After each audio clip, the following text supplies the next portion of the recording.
Whether thou art a ghost that hath come from the earth, or a phantom of night that hath no home, or one that lieth dead in the desert, or a ghost unburied, or a demon, or a ghoul, whatever thou be until thou art removed, thou shalt find here no water to drink. Thou shalt not stretch forth thy hand to our own. Into our house enter thou not. Through our fence break through thou not. We are protected, though we may be frightened. Our life you may not steal, though we may be scared to death. Welcome to Scared to Death, Creeps, Peepers, Roberts, and Annabelles. I'm Dan. Hello, Dan. I'm Lulu Marie. Hello, Lulu Marie. Hi. Real quick before we get into our stories, just a huge thank you for everybody who attended the 2025 Wet Hot Bad Magic Summer Camp, Summer of Love. This is the first episode Lynze and I are recording since we got back. It was just such a truly lovely experience. So many amazing people, so many kind, inclusive people, lots of live and let live vibes, all different sorts of people, accepting and warm. So many campers came alone, a lot of women especially, made new friends, felt safe, had an incredible time. I think that really speaks to this community. The response to the live Scared to Death show that Lynze and I put on, including a special nightmare fuel written from the point of view of one of this year's campers. So much fun. Just an increasingly tense and divisive culture. I felt zero divisiveness, zero tension, so much love. So just a huge thank you for everybody who came to made it such a special experience. Yeah, I'm going to try not to cry. I'll save that for the bonus episode where I'm sure that we'll dive into the specifics of camp. It was incredible. But it's just like, you know, we got to have, I think, approximately 400 of the 450 people that attended camp came through the meet and greet. And like just hugs. Yeah. And just this like beautiful exchange of energy. And, you know, there are plenty of people who are like, hey, don't touch me. And but that's funny That's too. fine too. Yeah. Yeah. It's just, if you're thinking about coming to camp or wondering what it's all about, I highly recommend that you join the Facebook group and ask some questions and understand. And then I think just like two things to know, because tickets for the 2026 Wet Hot Bad Magic Summer Camp theme to be revealed soon, are on sale. For those of you listening as the episodes drop, they've already gone on sale on September 22nd. For those of you who pay for early release, you're hearing this a week early. So just get it on your calendar. But for those of you that are thinking about like, I don't know, listen, if you have dark humor, if you have quirky humor, if you in a room full of people kind of fit in, but always kind of feel a little bit off. If you're an introvert. Yeah, if you're an introvert, if you're an extroverted introvert, if you love to just like laugh about goofiness, if you have dark humor, if you are really into D&D, like if you love music, you know, like obscure music, like it's just kind of that vibe. Basically, it's like adults who never really fit in completely in like high school or college or even in your work environment. If you're always kind of a little like, well, I guess I'm the weird one here. Summer camp is for you. Yeah, all the weird ones gathering together. Yes, and so it's just like so sweet and kind and accepting, and some people love to party hard, some people don't party at all. Like it runs all the gamuts. So I just want to say, you know, that it is inclusive of everyone. And I had a second thought, but can't remember it. We had people from their 20s, literally to their 70s. Literally to their 70s. We had a mom, dad, daughter combo. Like the three of them came together. Lots of mother daughters, a handful of father sons. Yeah, and all these people, this age range, all acting like 12-year-olds. Yeah, in the best fun. possible way. Yeah, it's just really carefree. So if you need a break from the world, from the stress of your life, from child rearing or from relationship or work stress, or you just want to have a fun vacation, meet us at summer camp next year. Woohoo! Yeah, right now I'm working on the stand-up show and we might bring in another podcast. And so we're working on programming and the theme and all of that will be revealed soon. But go on, get your tickets. There's payment plans via Klarna. Like there's just no reason not to be there if you can be there. It's a really, really good time. And all right, now we'll shift over to stories. We'll come off our summer camp high.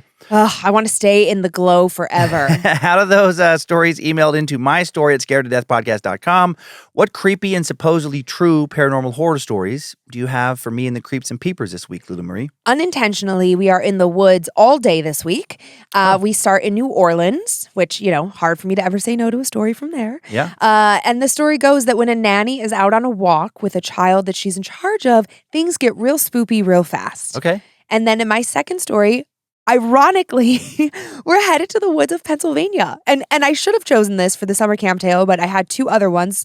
But alas, we're going to do some summoning spells in the woods and see what happens. Okay, very, very cool. I am excited to share both my stories with you. We definitely pay attention to listener feedback here. I've been really working on not spending too much time in historical lore that can read as boring, especially if it's not creepy, making the stories as lean and mean as possible. And I think both my tales this week really move along fast while also sharing a lot of stuff that might leave you feeling on edge. My first story, we head to Illinois, explore a very well-documented legend of the Big Muddy Monster. Did a variety of people see some sort of big, terrifying bipedal cryptid in a swamp outside of town back in 1973, and have people been intermittently seeing it since? That's such a funny, name. I know, the Big Muddy Monster. It sounds silly, but it's not silly. Okay. Yeah, and then for my second story, we head to our favorite city in America, also a story set in New Orleans this week. No way. We explore a less documented legend, the legend of the Carter brothers. Oh. Did a pair of vampires get arrested for murder back in 1932, and following their executions, are they still feasting on human blood today in the French Quarter? Okay. I love that. Yeah. So what horror-themed socks do you have this week? Oh my God, these socks are super duper fun. They're basically Layla socks. Awesome, yeah. They're black socks with little voodoo dolls that look just like Layla. Perfect. Okay, here we go. What would you do if you were parked late at night with your date in a quiet wooded area when suddenly from out of the dark trees down by the river, you hear a high-pitched scream, and then you see a hulking, mud-covered creature taller than any man charging straight for your car? Would you even believe your eyes? Would you just hope to make it out alive? Time now for the tale of the Big Muddy Monster. Let's head back to the summer of 1973, to the small town of Murfreesboro, Illinois, a town tucked along the banks of the Big Muddy River. Murfreesboro is and was a quiet town with just over 10,000 residents back then, surrounded by thick woods, cornfields, and muddy swamps that flow into the nearby Mississippi River. It used to be the kind of place where folks would sit on porches at dusk, sipping sweet tea and swapping stories with neighbors and friends. It almost felt more like a southern town than somewhere in the Midwest. Maybe it still does. In the summer of 73, many of the stories being swapped took a dark turn. It all began on June 25th. A young couple whose names were kept out of most newspaper reports, but who some say were Randy Needham and Judy Johnson, decided to go for a late-night drive. They pulled into Riverside Park, a secluded spot along the Big Muddy River, around midnight. The kind of place teens went when they wanted some privacy. As the couple sat in the car, talking quietly with the windows rolled down, or more likely doing a whole lot more than talking, their peaceful summer night was shattered.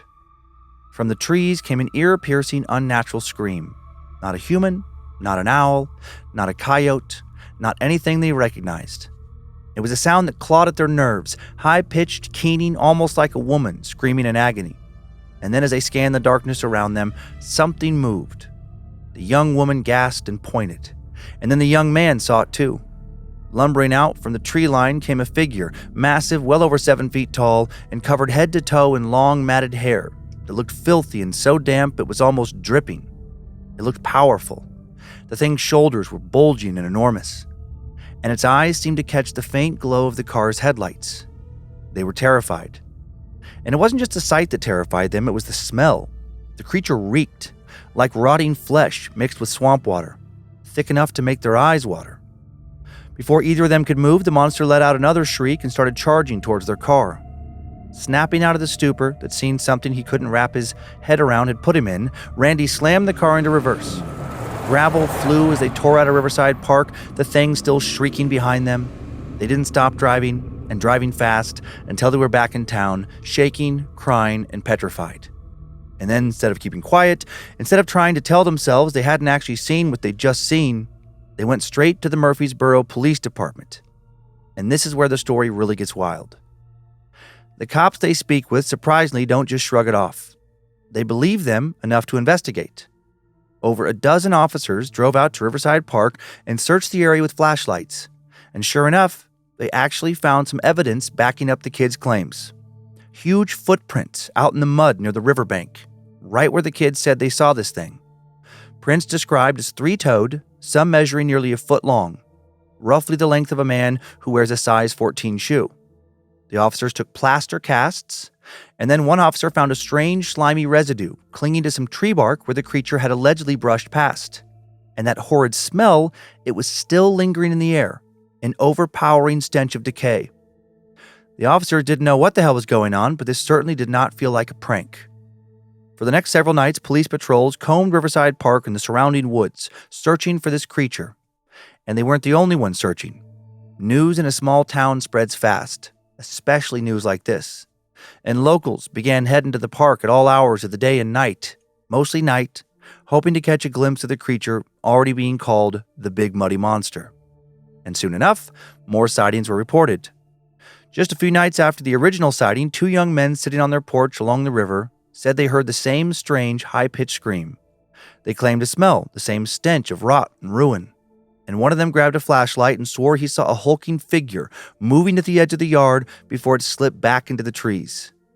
In the days that followed, several local livestock owners reported their animals acting spooked, cows breaking through fences, dogs anxious with their hair raised along their spine, howling through the night. And still more residents claimed to see it, or at least to have seen a pair of glowing eyes staring at them from the tree line in the night. And then one man said that as he drove home along a back road outside Murfreesboro, a huge white-haired figure darted across the road in front of his car, moving faster than anything that size should have been able to move. The police logged multiple reports. They even held press conferences. Locals were growing more and more afraid, worried that a literal monster was now living in their midst. And then the story spread beyond Illinois. The New York Times published an article about it. Local radio and TV stations interviewed witnesses. Illinois had its own version of Bigfoot now, but this one was slimy, stinking, and screaming. As with any cryptid, theories abounded as to what it really was. Some said it was a misidentified bear, though Illinois doesn't exactly have any approximately 8 feet tall, white, screaming, stinking bears running around. Others claimed it was nothing more than a skilled prankster in a custom costume. A few pointed to Native American legends of wild men living along the rivers, spirits of the forest that cry out to warn humans away. Whatever others thought, for many of the people of Murfreesboro, this monster was very real. Too many people had heard it scream. Too many had seen something huge moving through the swamps. Too many had smelled and been repulsed by its stench. But then by December of 1973, reported sightings of this thing had slowed down to a trickle. And by the summer of 1974, it seemed as if this thing, if it had ever really existed at all, had now gone away. But did it? Or does it still haunt swampy areas around the town today? Over the following decades, the occasional supposed sighting would still be reported. And that brings us to a much more recent story, posted by a man named Tyler, who claims to have grown up in Murfreesboro. He wrote about something he says happened to him in 2018. Tyler claims that he and his friends had grown up hearing all about the Big Muddy Monster, and that when they were around 15 and 16 years old, they started to dare one another to sneak out of their parents' houses and drive out to Riverside Park in the middle of the night, just to see if they could catch a glimpse of this thing. Most of them drove out at least once, usually in groups of 2 or 3, but none of them ever saw or heard anything they could confidently say might be that beast. So they decided to take things even further. And one hot July evening, Tyler and his buddy Justin and 3 other friends all got permission to go camping. But instead of camping a little ways out of town, they instead pitched a couple of tents and parked their cooler of beer right by the river. They set up not far from the old spot where the first sighting in 1973 had taken place. As the night went on, they laughed, told ghost stories, tried to spook each other with bad, big, muddy impressions that mostly just made them laugh until their stomachs hurt. They weren't having any luck spotting a monster, but they were having a fantastic time. But then around midnight, the mood shifted. Tyler wrote that he still remembers it clearly. The air suddenly grew foul, like something dead was nearby. He thought maybe a raccoon had crawled into the brush and died. But then the stench grew stronger, weirdly so, until everyone was gagging. And then came the sound. At first it was faint, almost like a distant siren. But it built quickly into that same ear-splitting shriek described in the old reports. Tyler said it made his skin crawl, like every nerve in his body was suddenly on fire. They froze and grew as quiet as humanly possible, and it felt like everything else around them did the same. Even the crickets were silent. Then Justin, with trembling hands, shined his flashlight toward the trees, and that's when he says they saw it. Just beyond the reach of the light, something massive stood there in the mud. The beam caught glimpses of long, pale hair hanging in filthy clumps, of shoulders broad and strong-looking enough to help snap a man in half. Its eyes glimmered faintly, reflecting like an animal's. And then it moved. The thing lurched forward, crashing through the brush, coming straight towards their camp. Tyler swears the ground seemed to tremble with each step. Everyone panicked, grabbing for their stuff and tripping over tent ropes. One of the guy's girlfriends who had lied to her parents about having a sleepover at a friend's house so she could come with them started to sob, begging them all to forget their stuff and run. The monster supposedly let out another scream, closer this time, then one of their tents collapsed as the creature brushed against it. Tyler says he caught one last glimpse of it in the firelight, an enormous shadow, fur glistening as though wet, slime dripping onto the ground, and they ran. They left half their gear behind, sprinted to the truck, peeled out of Riverside Park like their lives depended on it. When they returned the next morning as dawn broke to gather their things, the campsite was a mess. Deep, wide footprints dotted the mud. They were filled with water and already starting to erode away. A phone they left behind was found smashed near the fire pit, its screen coated in some sticky, foul-smelling residue. And that was that, the totality of their encounter. And the last time they ever went looking for whatever it was Tyler swears they all saw.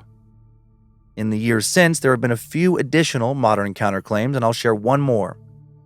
This next account comes from a fisherman named Rick, who claims to have had his own run-in with the Big Muddy Monster just a few years ago. Rick claims he had been fishing the Big Muddy River for decades, and that he had no interest in seeing the Big Muddy Monster. He says he never believed in any of the stories.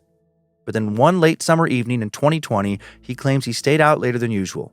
The sun was long gone, and the only light came from his lantern and the reflection of the moon on the water.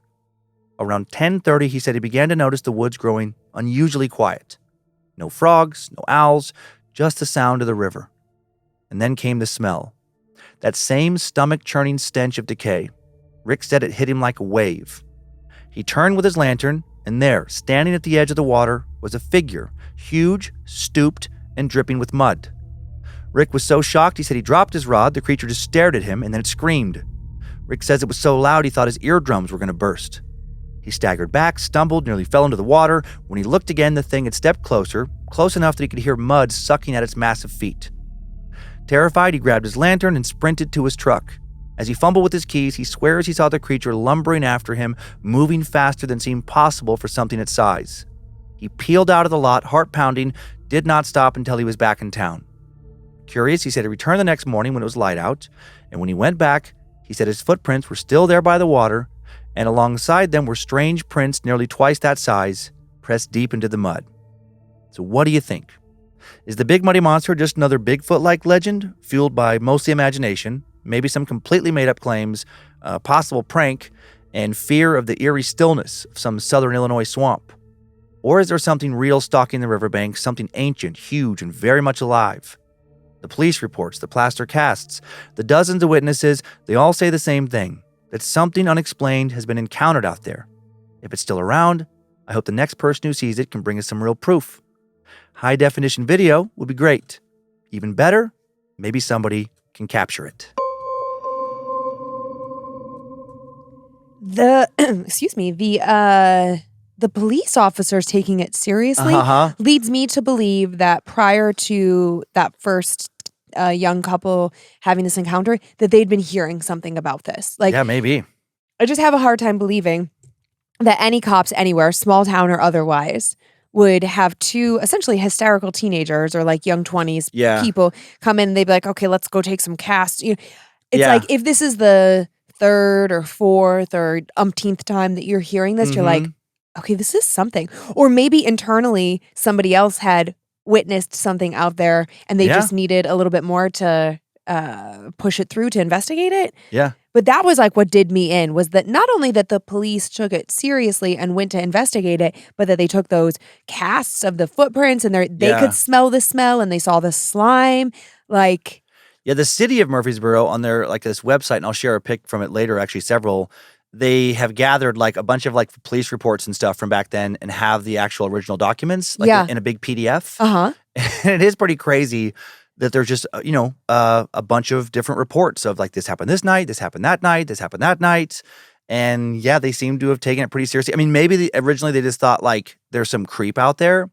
messing with people. That was my initial thought of why they might have gotten involved. But once they got there and started holding press conferences, I mean, clearly several members of the police force, if not most or all of them, were at least open to the possibility that like an actual monster was running around, which is pretty wild. Pretty crazy. Yeah. I have some cool pics. Okay, great. This first one, this is just one of the police reports. It's a screenshot I took. This is from the second day of sightings, June 26. And it is crazy, like, at approximately 22:12 hours, June 26, 1973, MPD, like the Murfreesboro Police Department, received a phone call from, and I didn't go over this one, from Mrs. Henry Ray, stating that her daughter and her daughter's boyfriend had just seen a large creature in the field behind their residence. Ugh. So this is like the night after those kids in the park. Yeah. And this is another, couple. Upon arrival, officers were met by Cheryl Ray, Randy Creeth, who gave the following account of what had happened. They were sitting on the patio talking when they both observed something moving around in a patch of small trees in the field behind 37 Westwood Lane. Both Randy and Cheryl watched and observed a large creature walk out of the patch of trees near the edge of the yard, then turn around, walk back into the field. The creature was described as being 7 to 8 feet tall, weighing 300 to 350 pounds, pale, dirty white, cream-colored, standing on 2 feet. Creeth stated that he walked towards it, got approximately 30 to 40 feet from it, and stated it had a musky odor to it. And then they just go on to describe, like, the evidence they found when they got there. Like the police dogs they talk about proceeded to the area directly of where the dog was pulled off of the tracks. Sorry, I kind of skipped ahead. But they talk about like the dogs being like worked up around there and just some other evidence. Yeah, There's a whole bunch of these on that website. So intense. This next one is of a police photo of some of the prints, and it's like toe prints. So you see like the 2 big toe marks. Oh, I get it. Okay, because it just kind of, if you're not looking at the pictures right now and you plan to go back to them, just keep this in mind. It just looks like 2 like toenail scratches. Yeah. Like deep crevices. Yeah, in the mud, yeah. Okay. And again, we post pictures that accompany these stories at Scared to Death Podcast on Instagram and Facebook. And they're if you're listening on YouTube, if you're at this point, you can look at the YouTube channel and the photos are embedded in there as well. Oh, yeah. Okay, yep, thank you. And then this next one, again, this is it's like very like Bigfoot looking. This is a sketch that was included along with one of the police reports, like a supposed eyewitness sketch of this thing. I mean, can I say something? If this creature had a much more less hairy, attractive face, he's built like you. I'm serious though, like broad. Yeah. Like broad shoulders, muscular, solid, thick thighs. It's like it's a very like man-shaped thing. Funny, yeah. Well, maybe some just thick dude in a costume. I don't know, or just a man monster. Yeah. Is it you? It's not me. Have you been busy? I wasn't old enough. I wasn't alive in 1973. And then this one, I just thought it was funny. I just threw this in here to show like international press. And this was the same packet on the, it's murfreesboro.com, the website where you can find these documents. This was printed in Cape Town, South Africa's Cape Argus newspaper. Funny. Yeah, back in the summer of 1973. Just one of many articles says, monster being taken seriously. And then just goes on to talk about, some reports. What a strange thing. Yeah, we don't find many stories in the paranormal world that have this much, formal documentation. Agreed. Especially about something like a cryptid. Right. Yeah. Yeah. And like, I mean, out west where we are, there's more talk about Bigfoot, people seeking Bigfoot. I'm like, oh, is this the Bigfoot of the Midwest? I know, and I can't believe I hadn't heard of this. I am constantly amazed. I just keep experimenting with, like, I found this story, and I keep experimenting with, like, different ways to search for paranormal stories. Yeah. Because at this point in, we've told, like, over 1,000 stories, and I will get worried sometimes I'm like, are we going to run out? No. Like, but it's crazy that I'll still find ones this far in with just different queries, like different, keywords, where I'm like, oh, this is like a fairly well-known story. Right. It's sitting there the whole time. That's right. Nothing obscure or hidden, really. Yeah. There's some 70s song keeps kind of trying to come into my head, something about muddy water, but I can't place the two. Slow running down. I can't. I know. can't remember. I can't think. But if you either. guys know what I'm thinking of, tell me, scream it out. What is it? Muddy water, something. I don't know. But the whole time that you were telling the story, I was like, oh, are they referring to this? Like, I don't think so. You're no, probably not the creature, but like I'd Oh, never the heard river. of the big muddy river. I was like, True, I hadn't maybe either. that's like a far more known thing than I realized. Yeah, I hadn't heard of it either. Yeah. You ready to head to NOLA now? Oh, always. Imagine stumbling through the streets of 1930s New Orleans. Holes in your wrists, blood dripping down your arms. You tell the police you've escaped from two brothers who have kept you tied up, draining your blood night after night. The cops don't believe you until they raid the brothers' French Quarter home and they find corpses stacked in a side room and more victims barely clinging to life. The killers are executed, their bodies entombed in a family crypt, but when that crypt is opened years later, the crypt is found to be empty. Time now for the tale of the Carter brothers. Many say the following is nothing more than an urban legend, that it never actually happened. But others wonder, who would have told such a detailed story? How would it have spread like it did long before the internet existed?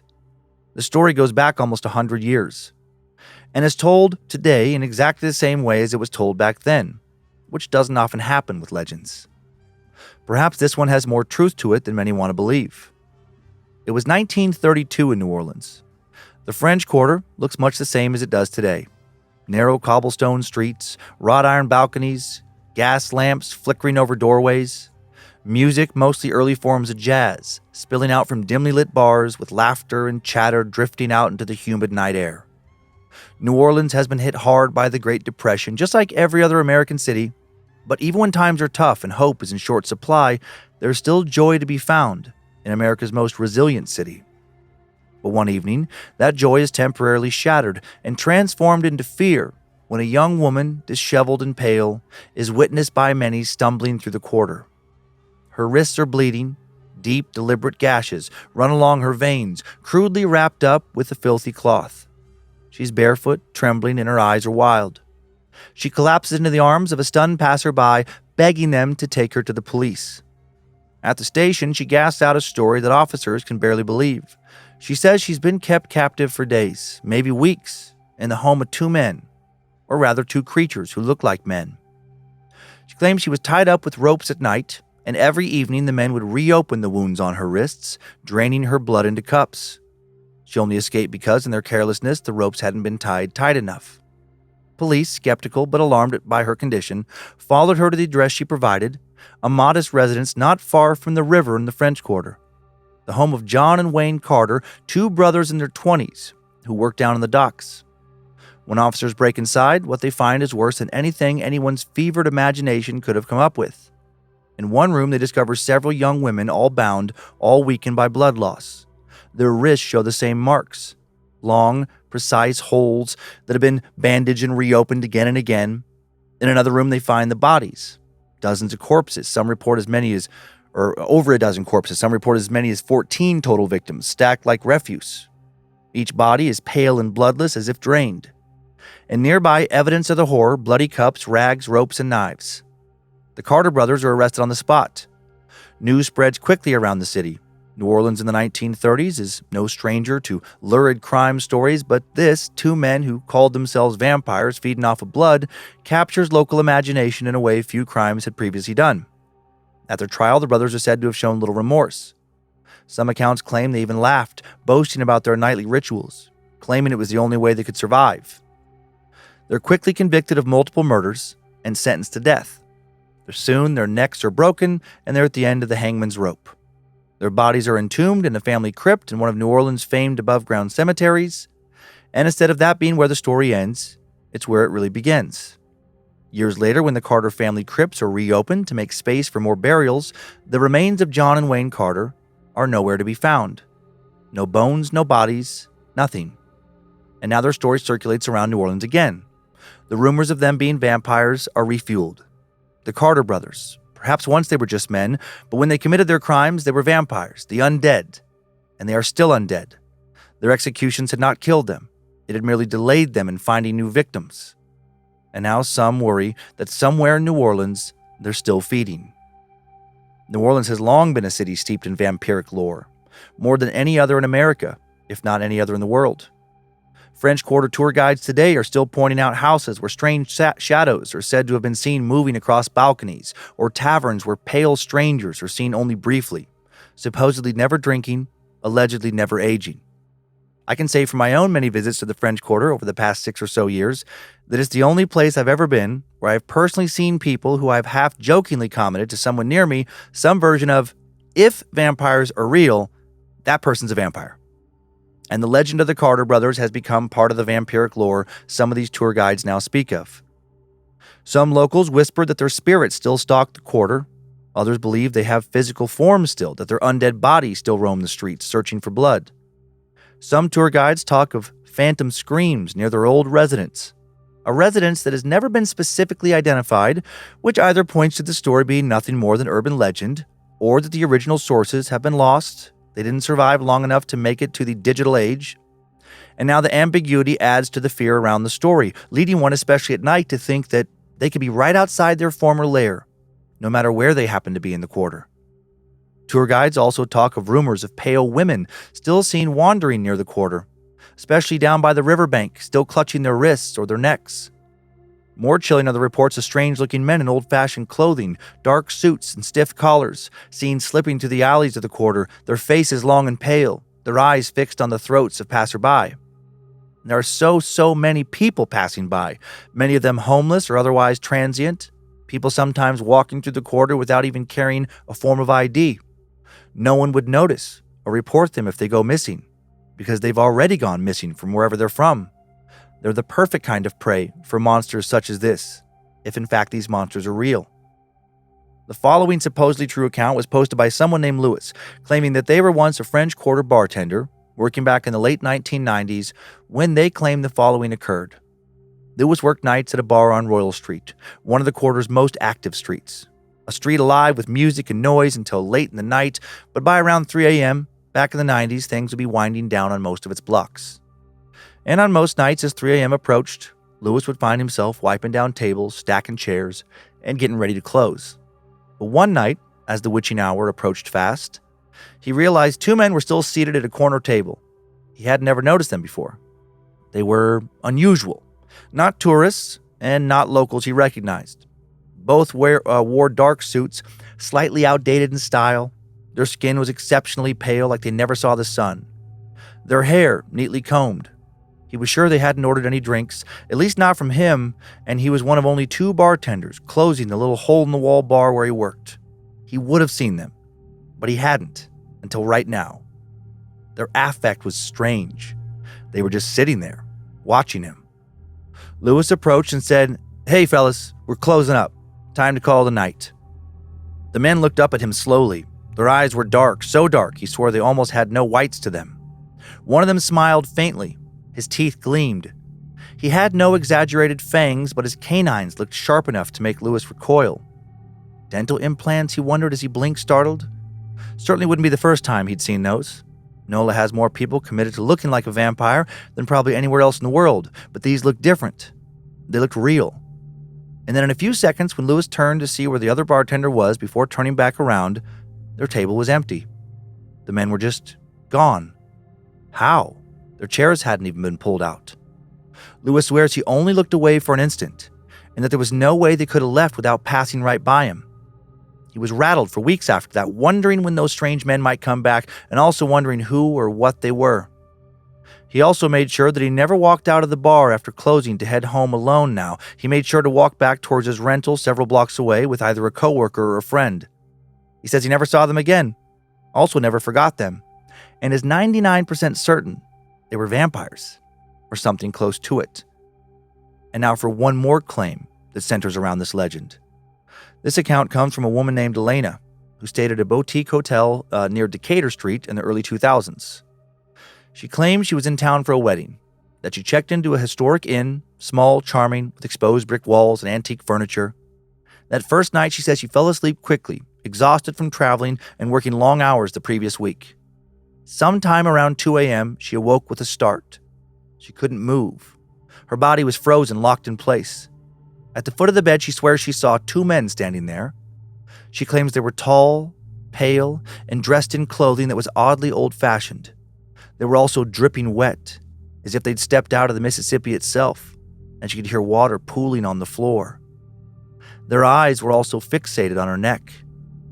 Elena said she tried to scream, but no sound came out. She could only watch paralyzed as one of the men leaned closer, his lips revealing 2 sharp teeth. Fangs. But then suddenly, just like in the description of the previous encounter I shared, they were gone. Elena bolted up in bed, gasping and drenched in sweat. Felt like she'd been staring at those 2 men mere seconds ago, but daylight from her window was pouring inside her room. It was morning. She looked at the clock and it was a little past 8 a.m. She was convinced she had suffered some kind of sleep paralysis, some sort of nightmare, and she tried to calm herself. But when she got out of bed to go wash up, she stepped in something wet. There was water on the floor along the side of her bed. There was more down by the foot of her bed. Still more in a trail leading to the door. Her stomach sank, and then she noticed something even more terrifying when she looked in the mirror. 2 faint puncture wounds on her neck. Not deep, small, neat marks not much bigger than needle pricks. She swore she hadn't had them before, and she felt a bit lightheaded and ravenously hungry and dehydrated. Similar to how she would feel if she had just donated blood, or maybe exactly like that. She checked out of her room early, able to find another sympathetic guest to the wedding to stay with. She spoke with the front desk clerk on her way out, and she asked if any other guests had ever reported 2 strange vampiric-looking men entering their rooms at night, while also looking soaked. The clerk went pale and shot her a look of fearful recognition. He said that he hadn't, but the way he said that, combined with the look in his eyes, the way his face changed as if he had literally seen a ghost, she was certain he was lying. Whatever she had seen that night, Elaine is convinced that she wasn't the only one to ever encounter it. So what do you think? Were John and Wayne Carter deranged serial killers, monsters in the human sense whose crimes became exaggerated into legend, or are they completely fabricated? Is nothing that surrounds this story true? Not the original story, also not the modern encounter claims that follow. Or is there truth to both the old lore and the modern encounters? Were the Carter brothers both real and not entirely human? I don't feel like I have a lot of knowledge about vampires. They feel the most... listen. Yeah. I'm probably going to get shot for this, but they feel the most made up. They feel the most I unbelievable or like the hardest to get behind or they don't feel like a creature or entity to me. They quite frankly just feel like some eccentric humans. Okay. Yeah. I mean, the it's legends really hard for me. Yeah. Sure. I get that. I mean, these stories like a werewolf or kind of our classic. Okay. Weirdly, it's like weird, bizarre creatures that no one's ever really caught. I can get behind that more, which I know it's like a ridiculous kind of thing. Sorry. And I'd like to take my words back. I don't like that I said I would be shot. I just don't like that connotation. Oh yeah. Sure. But yeah, it's just like, I know people are gonna be like, what? Why? Why do you think that? I don't know why vampires are the hardest for me in this moment as I'm thinking of it. I think it's the hardest one for me to get behind. I mean, this depiction of vampires, I will say, is, we know that part of the lore does come from fiction, from like Bram Stoker, Anne Rice, other authors. It's more of like a modern invention. It is, though, based on the Strigoi. These, creatures from Romanian lore that go back centuries and centuries of undead, creatures, blood-sucking, coming out of crypts, only showing up at night. Like a lot of the basis for the fictionalized stuff does come from old legends. Mm-hmm. But I hear you. It's sometimes accounts of, supposed run-ins with vampires feel very much to me like deleted scenes from Interview with a Vampire or something like that. They just feel really theatrical. Yeah. Now, and I will say now in this story, so I wanted to lead with that.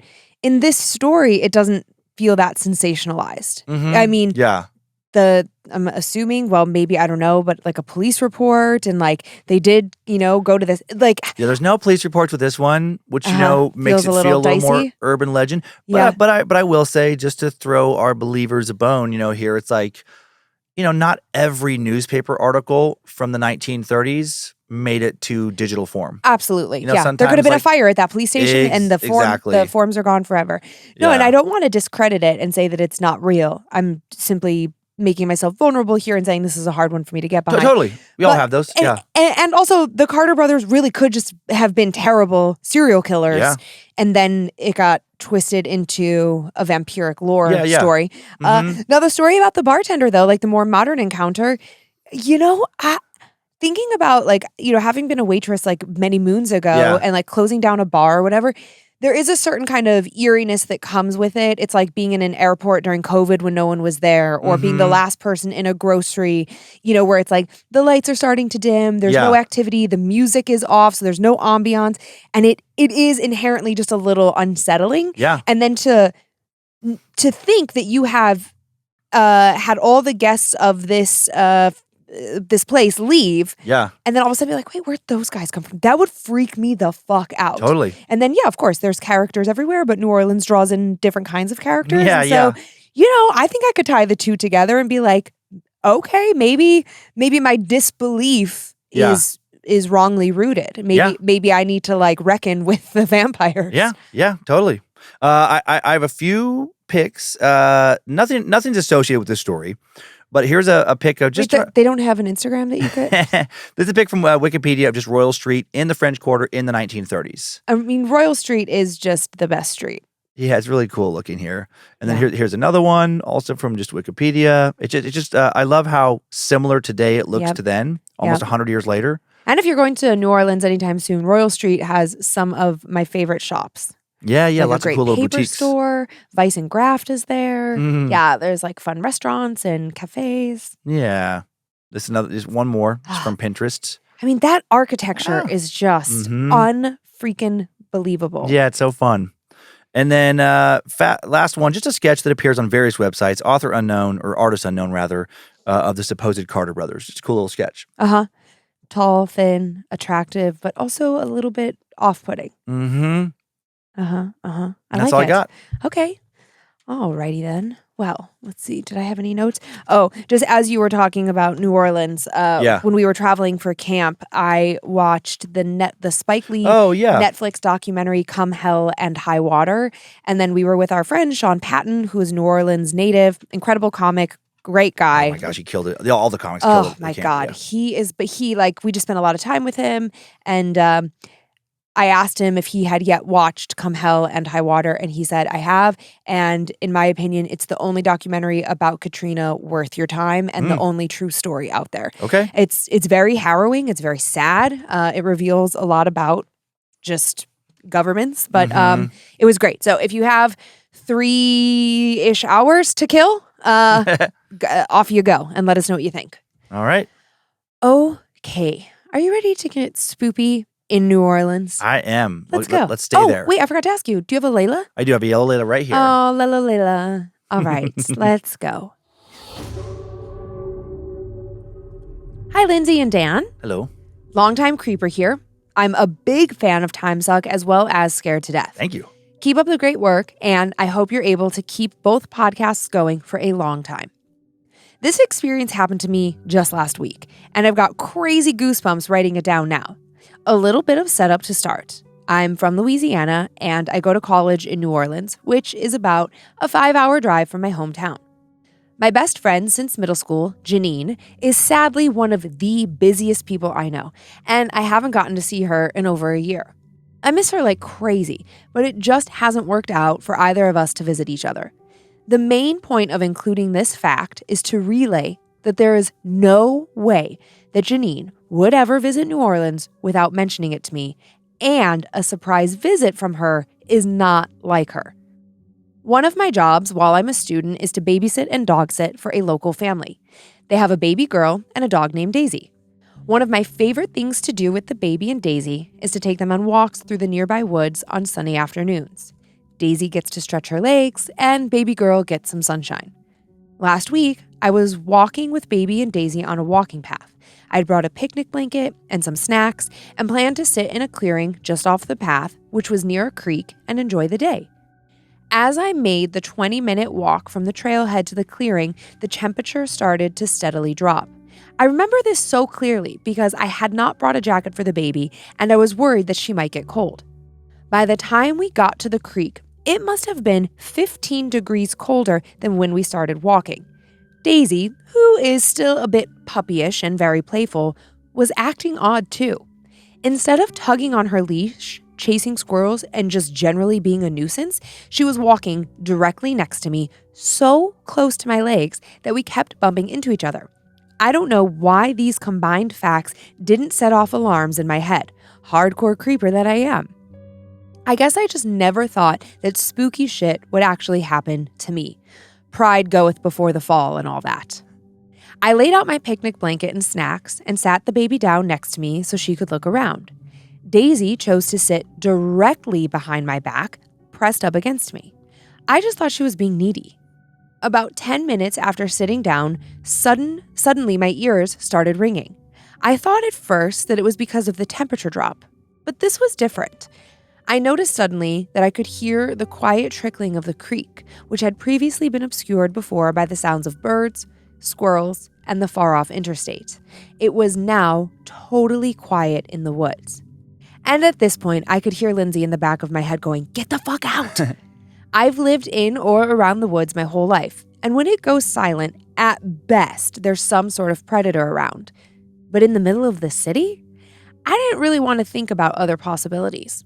The one glaring thought that was in the forefront of my mind at the moment was that my boyfriend was out of town, the baby's parents were at a wedding out of state, my cell phone was zipped up in my backpack, and I was very unarmed. I turned my body very slowly to scan the woods behind me, but there wasn't anything there. At this point, I decided to listen to my mental Lynze, and I picked up the baby, putting her in the chest wrap that I had carried her in, still moving very slowly. I stood up, and that's when Daisy started growling at something across the creek. I turned to look at the creek, and that's when something happened that literally made my vision go white in fear. Janine and I love to joke around. We have dozens of inside jokes and pranks that we play on each other. One of them involves Janine's dog, Otis. Otis is a ginormous yellow lab, and while being a sweetheart, he doesn't really know how big he is. When we're together, sometimes we'll yell out, "Otis, go get her!" And he'll jump happily on whoever he was sicked on, knocking them flat on the ground. Remember the detail from before where I mentioned that there was no way that Janine would be in the city without telling me? I swear to God that I heard Janine's voice from out of sight across the creek saying, "Otis, go get her." I was frozen in confusion and fear. Janine was currently on a work trip in Arkansas. And what's more, the voice from across the creek sounded off. It was Janine's voice, but everything about it sounded wrong. The O's sounds were strung out too long, and instead of the way she or I would say, "Get her," which would be quick and mushed together like one word, this voice clearly pronounced the T in get and the H in her. The tone was all wrong as well. Instead of being playful and bright, it sounded like a threat. Written out, it just seems confusing, but hearing it was maybe the most frightening thing I've ever heard. It was like the words were being spoken by something that doesn't know how a human mouth works. At this point, I was holding the baby stock still with every hair on my neck standing up while Daisy growled like some beast beside me. The forest fell silent again, but not for long. The voice came again, and I'm not ashamed to admit that I was so scared, I started crying. It called my name in my best friend's voice, with garbled vowels and weird timing, and at the time, I heard something heavy hit the ground across the creek. I immediately took off running back up the trail, abandoning my picnic blanket. Daisy ran behind me, still barking and growling her head off. The baby was crying, and so was I. As I ran, all my focus was on holding the baby so she didn't fall out of her wrap or get jolted around too much. I didn't notice the sting of leaves and branches across my face as I ran. It was about a mile to the trailhead, and I think I made it there in under 10 minutes. By the time I got to the car, I was gasping for breath. I jumped in the car and only held the door open long enough for Daisy to jump in after me. I locked the doors and sat in stunned silence, tears streaming down my face. The baby was wailing. I turned to pull her pacifier out of my backpack, and as I did, I saw that there were 2 long, jagged scratches across the back of my backpack. It looked like someone had slashed at my back with a long knife, but I hadn't felt anything at all. The baby took her pacifier and began calming down, and I, still shaking, sat thinking about what to do next.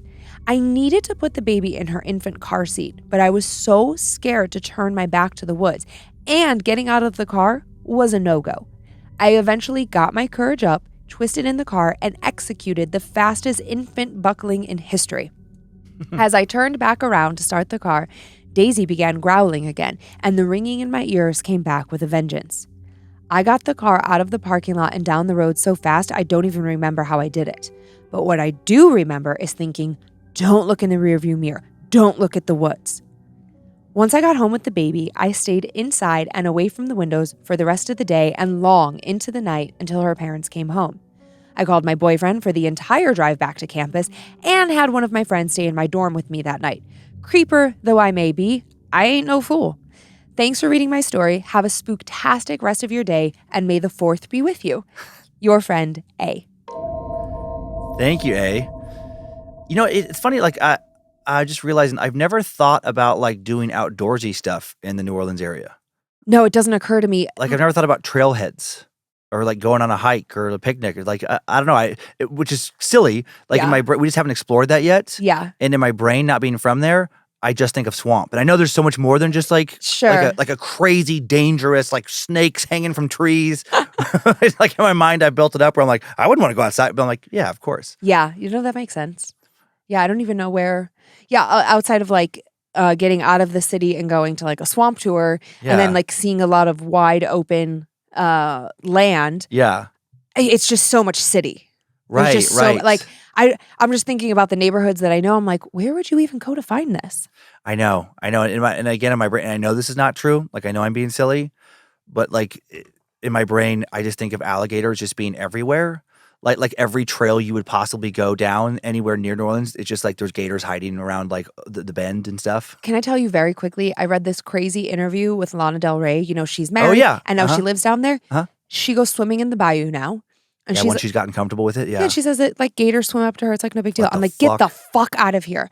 And I don't know if it's just this thing of like there's like this like domesticated version of them, and they're not going to eat you because you're giving them food. But to me, Yeah. it's like people who get wild animals and try to domesticate them. At some point, they're gonna snap. But I guess they're not like, if you're a full grown person, just talking this out, I guess they're not as big as crocodiles. They're not like a Doesn't crocodile. matter. I'm not doing it. But they're not like a Nile croc or something, you know, huge African croc or Australian crocodile where it's like they can death roll you and get you there.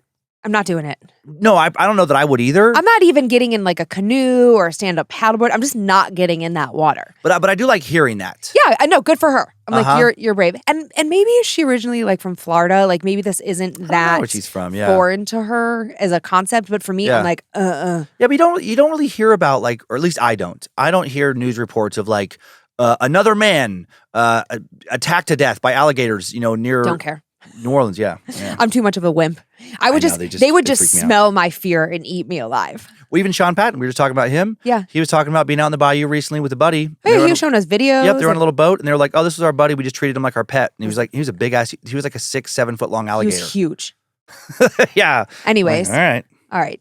Back to the story. Yeah. Yeah. So what do you think maybe that was? I don't know. It's so weird that like this thing would get in her head and find out how her friend sounded when her friend wasn't even remotely close to her, and mimic her saying, you know, calling for her dog Otis, like as she kind of would, or telling Otis to like, you know, get Janine, or or get her. Her friend was Janine. Yeah. Get A, I guess. But like, yeah, I don't know. That's very strange. It's not like a doppelganger, but there are those like mimics. We've heard those come up in stories. Yeah. Where, you know, something can mimic something's voice, but usually you hear about those things like in a house. Let's say there's 3 people living in a house, and one person living there will hear this thing mimic one of the other people in the house. That's true. You don't hear about like something mimicking something hours away.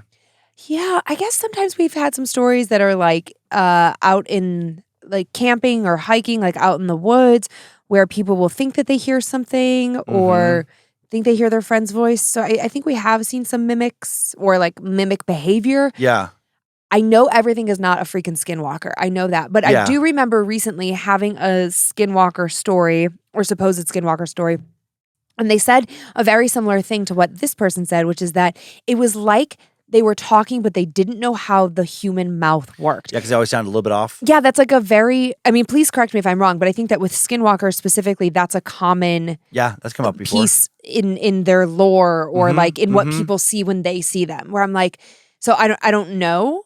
Yeah, you're right, because there have been things of like, usually within like, Native American culture, where somebody is out in the woods. I remember one story, they thought they heard their uncle, calling out for them. That's right. Yeah, I think that's what I'm thinking of as well. Yep. Yeah. And their uncle wasn't in the woods that day or not in the area that they were, kind of thing. So, Yeah. but it also sounded like a lot like their uncle, but a little off. That's right. Yeah. Yeah. Yeah, it's that phrase of like, it's like they didn't know how the human mouth worked. Like I've read that in multiple fan stories. I'm like, what is that? Yeah. I don't know. Yeah. Okay. Good story though. Yeah, great story. Do you want to go back to Pennsylvania? I mean, we're not going to camp, but do you want to go? I do. I know it's hard.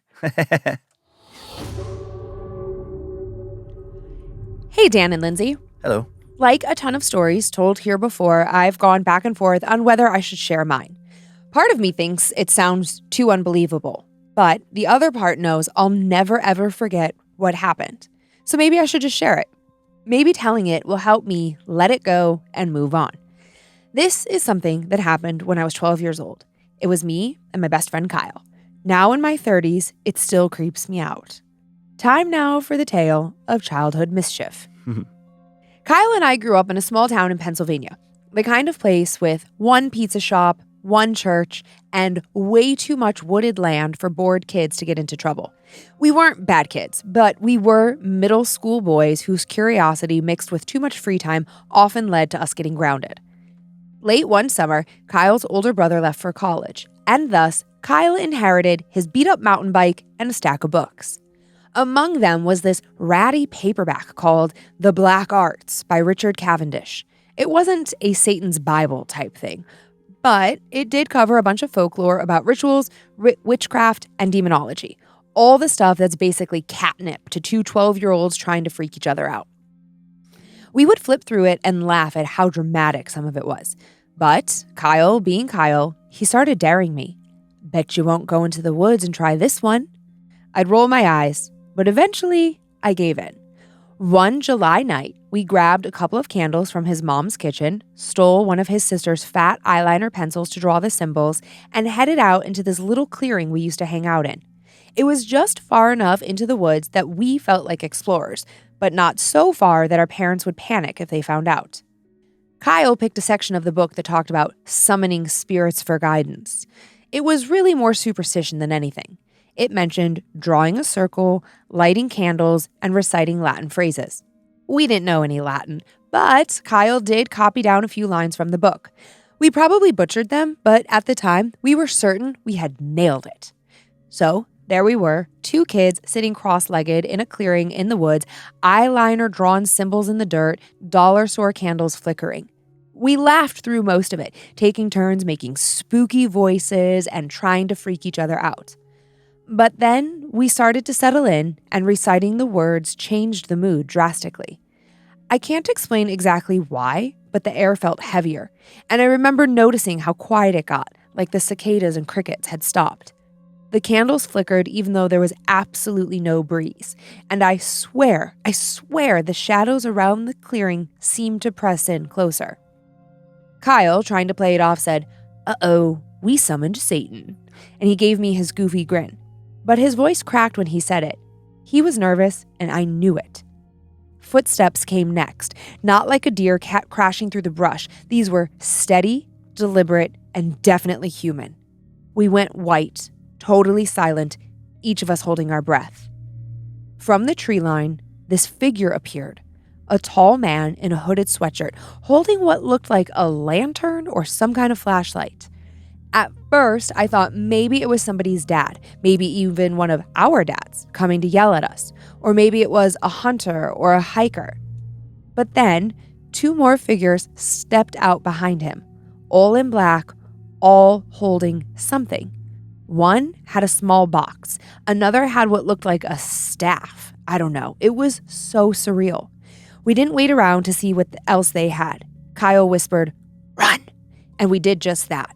We bolted, knocking over the candles and breaking the circle. I could hear them close behind us, branches cracking, leaves crunching, and I swear I heard one of them shout, only the words weren't in English. We stupidly had ditched our bikes in the clearing, so we had no choice but to run on foot. I remember the panic, my lungs burning, Kyle's arm yanking me along. We didn't stop until we were back in his neighborhood, collapsing in his driveway. When we finally looked back, no one was there. We made a pact right then and there, never tell anyone else. Now, here's the part that still messes with me. A few days later, we had finally worked up the nerve to retrieve our bikes. The clearing was now different. The ground where we drew the circle was charred, like someone had burned our symbols into the soil. The candles were gone, and so was Kyle's notebook with the copied Latin. We dragged our bikes out and never spoke about it. Years later, I did some research. Turns out there's a lot of local lore in Pennsylvania about black masses and satanic rituals in the 70s and 80s. Panic mixed with some actual weird gatherings in the woods. Some of it was just bored teenagers like us, but there were reports of animals found mutilated, strange fires in clearings, and even rumors of cults using abandoned farmlands. Did we stumble into something real? Or was it just some older kids messing with us? I don't know. But to this day, anytime I hear footsteps behind me in the woods, my stomach drops. Kyle and I are still friends, by the way, and we joke about it now. He says, "At least we didn't summon a demon, just 3 weirdos in hoodies." But then he'll pause and get real serious and add, "Unless, of course, they were demons." And then we both laugh nervously and change the subject. So that's my story. Believe me or not, but I promise you, there's a clearing in the woods outside my hometown that I'll never set foot in again. Thanks for listening, B-Rod. B-Rod. Thank you for that story. I know, I'm like, I want to know the nickname there. I was thinking, like, when you started talking, or when, you started telling the story and B-Rod's describing, like, the woods around there, when we were at camp and just, like, the woods around Pennsylvania, I was talking to Amy Jean, a friend of ours, about this. Oh, yeah. About how the woods creep me out on the East Coast way more than the West Coast. Because they're so much thicker. Like where I grew up in central Idaho, it's just pine forest. There really wasn't any hardwoods out in the forest. Actually, none around like my town. And just the way that most pine forests work, when like all the needles are dropping, they kind of kill the possibility between the shade of the trees, and then just like the way the needles kind of cover the ground. They make it like a lot harder for like ferns and different like brush to kind of grow underneath them. Where on the East Coast, there's all kinds of brush and the trees, some pine, some hardwood, lots of ferns. And like, I think it's just more humid and stuff. Yeah. It's more dry where I grew up. And so like where I grew up, you could walk out in the woods, but you could see way out in the distance, partly because of the mountainous terrain, but partly because there wasn't this like ground covering the same way. So even if you're walking through like, a heavily wooded forest, you can still see if it's flat enough or whatever, 100 yards ahead of you. Right, because what you're saying is, if I'm hearing you correctly and just checking for clarity, is that like out west where we are, if you're thinking about a big tall tree, the bottom, 5 feet to the ground, essentially is clear. Like you can see because of the way that the pine needles fall and because nothing is growing up from the ground up. Whereas on the East Coast, it's essentially lush from top to bottom. Right, because even the type of pines that grow, I'm not great about like, oh, this was this kind of Douglas fir and this is that or whatever. Sure. But the type around there don't have a lot of little big branches towards the bottom.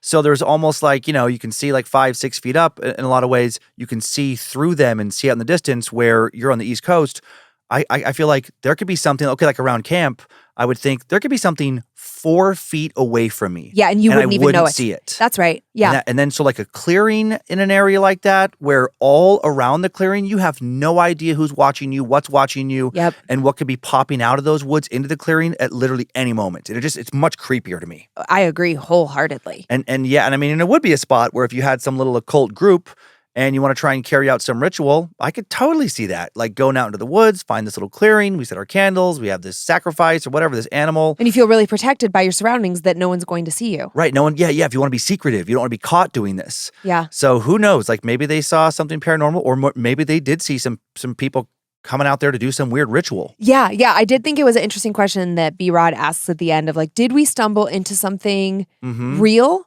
Or was it something else? And I'm like, man, it could be a little bit of both, quite frankly. Yeah. And I only say weird because I don't know enough about those rituals. it could be completely harmless. It could be some pagan, ritual, some witch coven that they're just doing some stuff that to give themselves strength or protection or whatever. Yeah, whatever their beliefs are. But if you're not familiar with that stuff and you've only grown up on hearing lore about it being dark. That's right. That would freak the shit out of me, if I'm 12 years old. Yeah. Oh, yeah. Yeah. Absolutely. Good story again. Yeah. When, I guess I sort of forgot about it, but just growing up, Midwest, veering on East Coast. Obviously, it was Ohio's not coastal, but just same Pennsylvania, very thick. We would sneak off to the woods all the time for all manner of things. You know, and it was there's just constantly creeks and all these little. Oh yeah. And my childhood best friend, when they built their new house, her family built a new home, it was just on a small stretch of land where maybe there were 5, 6 houses. Just somebody finally sold off a plot, and then her house, let's say maybe it was built on the plot was a fourth of an acre. Wherever it ended, it was just thick woods back there. And I forget, I'm oh yeah, we would just all meet at her house and then walk through her backyard and go into the woods. And that's where our friends built bike ramps, and they were fucking around with their bikes in the woods. And we were always screwing around in the woods, and it was just always a little bit creepy. Yeah. It all came flooding back to me. Yeah, totally. It was really fun though. I bet. Yeah. You had your own little world out there. Yeah, you got to sneak around. I got to, be a rebellious kid in the woods. Yeah. Go drink or whatever. Yeah. Oh yeah. Naughty. But here I am. Yeah, here you are. Here I am, just fine. Mm-hmm. And I miss that for kids. I hope that, as a society, we can give kids a little bit of freedom that way. Go fuck around in the woods. Yeah. It's good for you. Touch grass, as they say. Do you want to thank some Annabelles? I do. I have a few this week. To Night Road from Night Road. Yeah, you get it. Maybe get some key lime pie. Okay. That's all. Dan loves key lime pie. Wait, that's an Annabelle? It's a spoopy shout out. Are we doing Annabelles first? Did I just totally miss the cue? Oh yeah, I thought we were doing Annabelles. That's okay. I'm sorry. Usually we do Annabelles first, but you can do spoopy shout outs first. You know what? It's because I put them into my script in the reverse order. Oh, okay. Do you want to fix that, or should we just keep going? Let's just keep going. All right, yeah. All right, Night Road, thanks for getting us started. To Fuzzy Bear from Crow, happy 2-year anniversary. It might be 10 years until you hear this since you're such a peeper. These 2 years have been the best of my life. I'll keep bringing you useless trinkets and rocks, and I'll follow you through hell if it means I get to hold your hand. To Shannon from Joey, happy birthday. Oh my heck. I couldn't possibly think of what my whirlwind chaos would be without you. My anchor, my curly-haired wonder. Every laughing misadventure we have is worth the madness we endure. Aw. To Ashley from Ashley, sometimes you're so busy working to be your best that you forget the progress you've made. That feeling of bliss when you lay your head down each night in a home filled with love is because of your hard work and determination. Keep going, mama. It's a good day to fight. And to Elizabeth from Matt, happy 21st anniversary. You are the yin to my yang, the balance I need in life. I cannot imagine another gal out there that could deal with my squirreliness. I love you. And then briefly from Dan and I, just to every camper who came to camp, new and old, thank you so much for the most magical weekend ever. I swear I'm not crying right now. Yeah. It was so epic. Yeah, it was very restorative. Take me back. And now it's just some Annabelles. I'll start. Yeah, sorry about that, guys. That's okay. Yeah, I'd like to thank the following Annabelles for supporting our show. Jean Cheek, Lynze Patterson-Smith. Spelled the correct way. Good job, Lynze. Aaron Fries, Catherine Stanford, Brianne Holden, Stephanie Melendez, Angela N., DVD Player 477. There's a story there. Jordan Mai, and Juan Morales. And I would like to thank the following Annabelles. We'll make our charitable donation announcement on next week's show, but thank you for making that possible. Nicholas Elliott, Nordy, Archie, Courtney Odom, Steve Gillette, Jilote, Jilote? Jilot? Jello, maybe, like French? Maybe Jello? Like Bridget Bardot or whatever? Sure. Yeah, with the T silent. Stephen, I'm sorry. Kayla, okay, also Kayla Galapoo or Gaiapoo. I'm not sure if it's because it's 2 L's. I don't know how the G-Poop. G-Poop. Kayla G-Poo. Molly Polly, Stephanie Garnett, Spooktacular Presley, and Caitlin Davis. Thanks all of you. Whether we can say your name or not, we appreciate it. Yes, we do. And that's our show. Thanks for continuing to send your personal tales of terror to mystory@scaredtodeathpodcast.com. You can email us for everything else, info@scaredtodeathpodcast.com. Thank you to Logan Keith scoring today's show. Thanks to Heather Rylander organizing the My Story emails. To book editor Drew Atana, polishing and preparing listener stories for book number 6. I was able to find both my stories this week. We're on Facebook and Instagram where we post pics that accompany episodes and more at Scared to Death Podcast. We also have a private Facebook group, The Creeps and Peepers. So many great people there, moderated by also fantastic people, the All-Seeing Eyes. And enjoy your nightmares, Creeps and Peepers. Hope you were scared to death. Bye. If spirits threaten me in this place, fight water by water and fire by fire. Banish their souls into nothingness and remove their powers until the last trace. Let these evil beings flee through time and space. Evil may pass through, but hath no home here within, scared to death.